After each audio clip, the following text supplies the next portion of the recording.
What's good, world? So today I'm gonna go over 5 foods that should be staples in your diet. Maybe staples, is that right word? Just 5 foods you should eat. So number 1 is gonna be the protein source. So I'm gonna go over, vegetables, protein sources, carbs, whatever.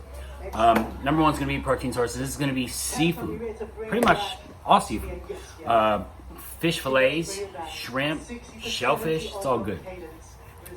Most of it is fat-free, but that's not why I'm choosing it. The fat sources in most fish is omega-3 fatty acids, and that can be good for hair, skin, teeth, nails. That can be good for the way your body will use body fat for fuel. That will be good for your digestion, coating the lining of your digestive tract.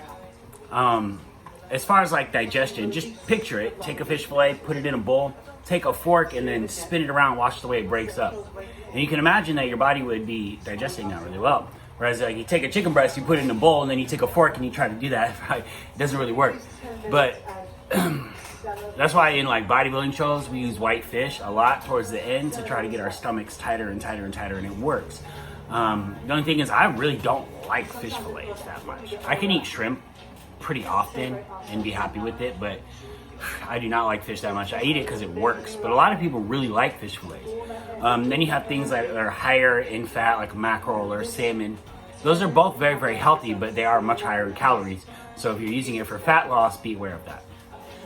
Number 2 is going to be vegetables. Now, different vegetables do different things. Different vegetables have higher amounts of fiber. If that's the goal, then you would want green beans, Brussels sprouts, or spinach. Those are going to be your 3 vegetables that are really, really high in fiber that everybody knows and are easily accessible. Broccoli has a lot of great things about it. And then you have like asparagus. If you have like high blood pressure, asparagus is a diuretic and it can help your body relieve blood pressure. The next one's going to be any kind of probiotic foods. Now, if you know me, you know I'm big on digestion because I believe that digestive health is metabolic health. And once your digestive system is on track, you feel so much better. Your body works better. So probiotic foods, sauerkraut, kimchi, horseradish. Try to find a way to add these into your diet. Find things that you like to pair them with. Obviously, you won't like eat them alone. Like in Korean diets, they eat kimchi with every meal almost. But try to find, just look it up, probiotic rich foods, and try to have that in your diet somewhere. Kombucha is really good. Remember that kombucha is one that's going to be high in sugar, but kombucha is really good. The next one is going to be steak, and this one's going to be geared more towards people who are working out.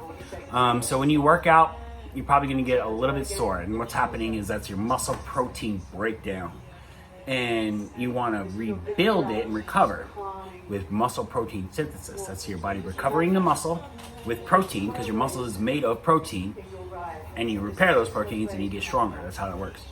Steak, red meat, is one of the best foods that you can eat for that because of the amount of iron and creatine and the amino acid breakdown of the proteins in steak are really good for muscle building.